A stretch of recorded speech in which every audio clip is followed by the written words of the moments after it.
ప్రజాయుద్ధనౌక గద్దర్ కుమార్తె వెన్నెల గద్దర్ గారికి తెలంగాణ సాంస్కృతిక సారథి చైర్పర్సన్ గా ఆమెకు బాధ్యతలు ఇచ్చింది తెలంగాణ ప్రభుత్వం. దీనికి సంబంధించి మనతో పాటు సీనియర్ జర్నలిస్ట్ పాషం యాదగిరి గారు ఉన్నారు, మాట్లాడదాం. సార్ నమస్తే. నమస్తే. ఎట్లా చూస్తున్నారు సార్ వెన్నెల గద్దర్ కి పదవి ఇవ్వడం? ఆమెకి ఇస్తే ఆమెకు బాగా సంస్కృతి మొత్తం తెలుసు. ఎందుకంటే తెలంగాణ సంస్కృతిని నిలబెట్టిన వాడు గద్దర్. ఆయన లేకపోతే తెలంగాణ సంస్కృతి నాశనం అయ్యేది. రకరకాల దాడులు జరుగుతున్నాయి తెలంగాణ సంస్కృతి మీద, భారతీయ సంస్కృతి మీద కూడా దాడి జరుగుతుంది. ముఖ్యంగా విదేశీ సంస్కృతి దాడి జరుగుతుంది. ఇప్పుడు తెలంగాణ సాహిత్యాన్ని, తెలంగాణ సంస్కృతిని, తెలంగాణ నుడికారాన్ని, జానపద కళల్ని అన్ని నిలబెట్టుకోవాలి. గద్దర్ చెప్పేవాడు జానపదం నా ప్రాణపదం అని, ప్రాణంతో సమానం అని చెప్పేవాడు ఆయన.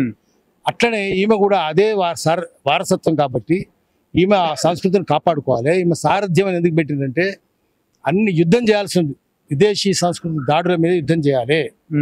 అది చేయాలంటే దానికి 4 రకాల సారథులు ఉంటారు. శకుని సారథ్యం, శల్య సారథ్యం, అర్జున సారథ్యం, కృష్ణ సారథ్యం. ఈమె కృష్ణ సారథ్యం చేయాలి. శకుని ఏం చేస్తాడంటే కుండను తీసుకొని పోయి నువ్వు కొండవని చెప్తాడు. పాండవులు ఎంత వాడిని కొట్టి పారేస్తావని చెప్తాడు. కౌరవులు దెబ్బతింటారు. కొండను కొట్టదు. కానీ శల్యుడు ఏం చేస్తాడు, కొండను నువ్వు కుండవని చెప్తాడు.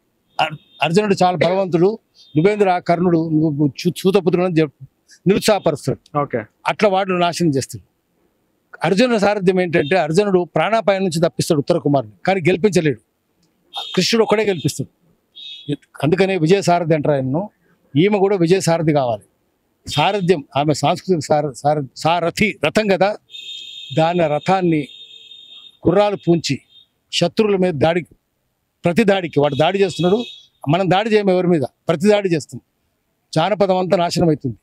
ఆదివాసుల సంస్కృతి పోతున్నది, దళితుల సంస్కృతి పోతున్నది, చిందులు యక్షగానాలు కూడా మాయమైపోతున్నాయి. అట్లనే బీసీలకు సంబంధించిన అన్ని పోతున్నాయి, ఆఖరికి ఒగ్గుకలు కూడా పోతున్నాయి. వీళ్ళందరినీ మళ్ళీ పునరుద్ధరించాలి. వాళ్ళందరికీ ఏదో రకమైన జీవన భృతి అయితే కలిగించాలి. అట్లా చేయడానికి చాలా మనసు కావాలి. ఆమెకు మనసు ఉన్నది, కానీ మనసు ఉంటే సరిపోదు, దానికి వనరులు కూడా కావాలి. ప్రభుత్వం వనరులు సమకూర్చాలి. వనరులు సమకూర్చకపోతే పౌర సమాజం లేచి ప్రభుత్వాన్ని మెడలుంచాలి. నువ్వు ఇవన్నీ కాపాడమని చెప్పాలి. తెలంగాణ నుడికారం పోయింది, తెలంగాణ సామెతలు పోయినాయి, అన్ని పోయినాయి. తెలంగాణ ఇవన్నీ కాపాడాల్సిన బాధ్యత అమ్మాయి మీద ఉన్నది. ఆమె సాధిస్తుంది నాకు అనిపిస్తుంది. గద్దరు ఆయన ఖాళీ కంబ్లీ వాలే తుంపే లాఖో సలాం అంటే మహమ్మద్ ప్రాఫిట్. ఖాళీ కంబ్లీ వాలా మేరా యార్ హే మోహన్ బడా దిల్దార్ అంటే శ్రీకృష్ణుడు. అట్లనే గద్దరు కూడా నల్లగొంగడు వేసుకొని తిరిగి ఖాళీ కంబ్లీ వాలే గద్దర్. ఆమె వారసత్వంలో ఈమె కూడా నల్లగొంగడు వేసుకొని మొత్తం సంస్కృతి, నల్లగొంగడు వేసుకున్న వాళ్ళ సంస్కృతిని తిరిగి పునరుద్ధరించాలి, పునరుజ్జీవింపజేయాలి. దానికి మాలాంటి వాళ్ళం అందరం మద్దతు ఉంటాం, పౌర సమాజం కూడా మద్దతు ఉంటుందని హామీ ఇస్తున్నాను. ఓకే, సో ఫైనల్గా ఇన్ని రోజుల తర్వాత ఇవ్వడం ఏమంటారు సార్? అంటే ఇక 1 year అయింది కదా. 1 year ఇంతకుముందు చేయాలంటే వాళ్ళు కూర్చునేసరికి దుమ్ము దులిపుకునేసరికి అయిపోయింది, అంతా టైం సరిపోయింది. ఇప్పుడైనా మేల్కొన్నారు వాళ్ళు, సరైన వ్యక్తికే ఇచ్చారు పగ్గాలు కాబట్టి ఆ పగ్గాలు పట్టుకొని ఆమె మళ్ళా పునరుజ్జీవింపజేయాలి. అట్లా చేయగలుగుతుందని ధైర్యం మాకున్నది. ప్రభుత్వం మీద ఒత్తిడి పౌర సమాజం తేవాలి. ఆ అమ్మాయికి మనం అండదండలు ఉండాలి. అది అట్లా చేస్తే పునరుద్ధరణ జరుగుతుంది. ఈ సాంస్కృతిక సారథి శాఖ ప్రభుత్వానికి ఏ విధంగా సహాయపడుతుంది అంటారు? ఒకటి, కళాకారులు చాలా దీనస్థితిలో ఉన్నారు. వాళ్ళకి బతుకుదరు కూడా కష్టమైంది. వాళ్ళని ఆదరించే వాళ్ళు కూడా లేరు. చాలా మంది దళితులు వీళ్ళందరూ ఎవరు బిచ్చమడుకునేటట్టే కదా పరిస్థితి అంతా.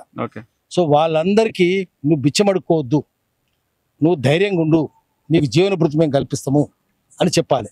చెప్పి అవన్నిటికీ గౌరవం కల్పించాలి. ముందు ఏం చేయాలి, అస్తిత్వం అస్మిత రెండు చెప్పాలి. ఈ సంస్కృతికి, ప్రజా సంస్కృతికి ముందు అస్తిత్వం, ఇది చూపించాలి. దాన్ని పహచాన్ అంటారు హిందీలో. అస్మిత అంటే ఆత్మగౌరవం. ఇదో ఇంత గొప్ప కవిత్వం ఎక్కడైనా ఉందా?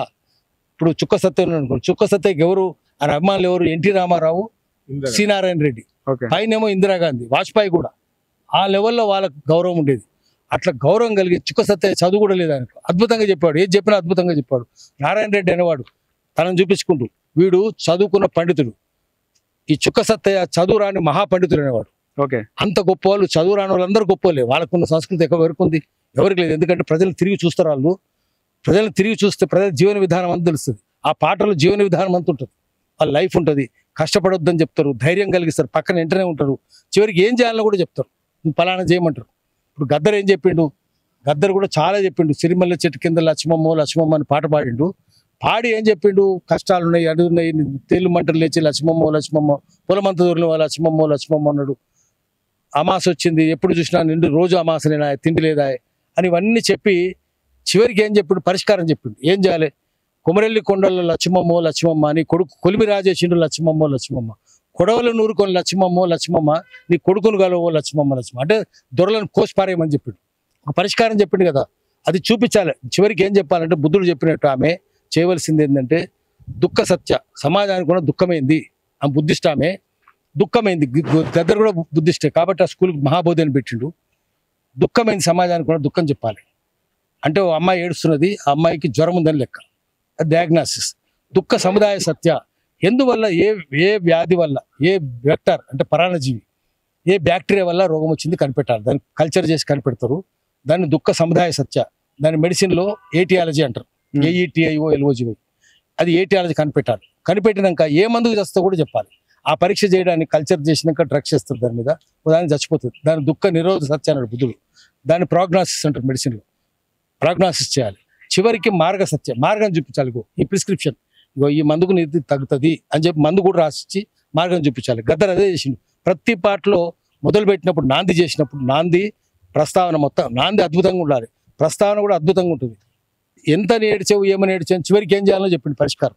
దాన్ని ఏమంటారంటే ముగింపు, ఓకే, పెరోరేషన్ అంటాం దాన్ని, ముక్తాయింపు కూడా దారి చూపించేటట్టు ఉండాలి. అట్లా ఈమె ఇక్కడ కూర్చొని సారథ్యం చేసేటప్పుడు దారి చూపించాలి.